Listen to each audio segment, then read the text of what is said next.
What up, everybody? Welcome to another episode of Bookmarked.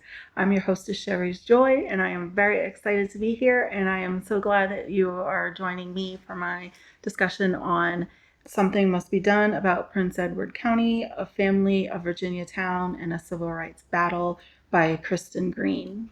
This book was published in June of 2019, and this is my final book that I've read for Black History Month. So thank you for coming along with me on this journey thus far, and let's get into this book. So the book is a narrative, and it actually starts off with the author. She is a news reporter, and she's from Southern Virginia, Prince Edward County, which is, from the map, it looks like it's west of Richmond and a little south.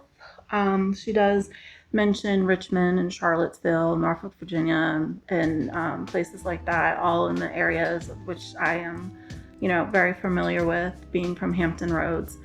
I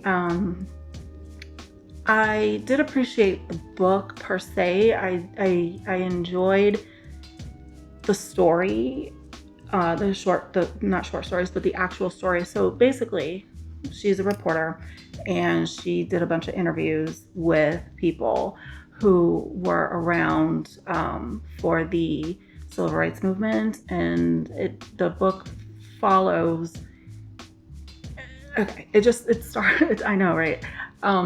It's a complicated subject, but the book starts at the very beginning of school segregation, and it discusses, the author, she discusses how, white people and black people were separated from schools. They were not integrated, and what that looked like. So white students went to a better school.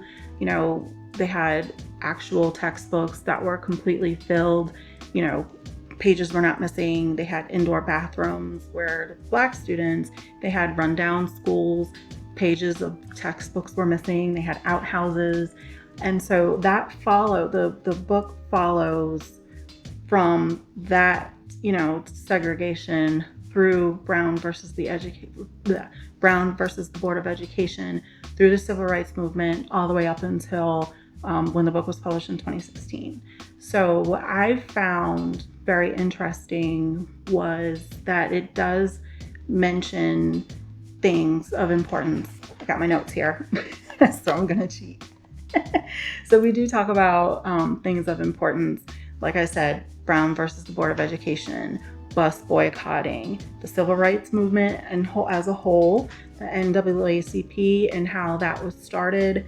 We talk about, she mentions Bloody Monday, Medgar Evers, which I want to know more about Medgar Evers. That is a very unfortunate story, and if you're not familiar with that, he was assassinated right outside of his home. When he was coming home, he was the secretary for the NAACP, and a white supremacist assassinated him, shot him in the back from across the street. She also mentions Ruby Bridges and the 16th Avenue Baptist Church. She talks about the Little Rock Nine, mentions Freedom Riders, the sit-ins, the kneel-ins, which I did not know what a kneel-in was, and I learned something new. We learn things new every day. So a kneel-in is, when you're protesting outside of a church. They were not, black people were not allowed in the white churches. They were kicked out, so they did kneel-ins. It just makes me appreciate our ancestors and everybody, who went through the civil rights movement and just paved the way for us today. It's a hard topic, but it is a part of history, and I really feel that it should be taught. And if it's not taught, then it should be self-taught or something. I don't know, self-awareness, some sort of way. It cannot be ignored, and I hope that it does not go ignored.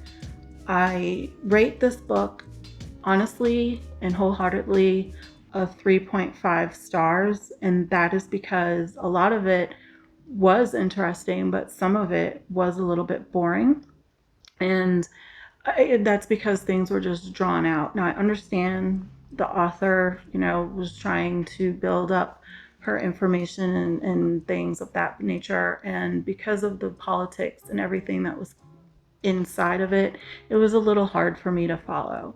But it did it did give me awareness, because, as I said, I was not aware of the assassination of Medgar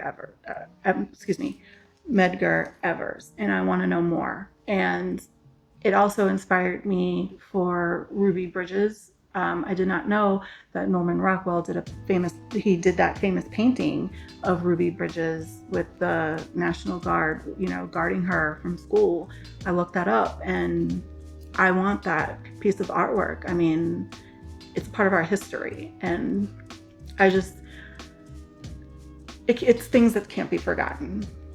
Forgive me for not having the proper words to say, but it's a hard topic. And I really did enjoy my Black History Month journey this year, and I am so glad again that you were able to join me for that journey.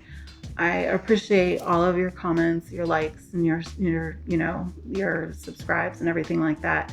If you have any suggestions on any other books by Black authors or Black history, or in general, please don't hesitate to hit me up in the comments or send me a message. Again, I'm Sherry's Joy. This is Bookmarked.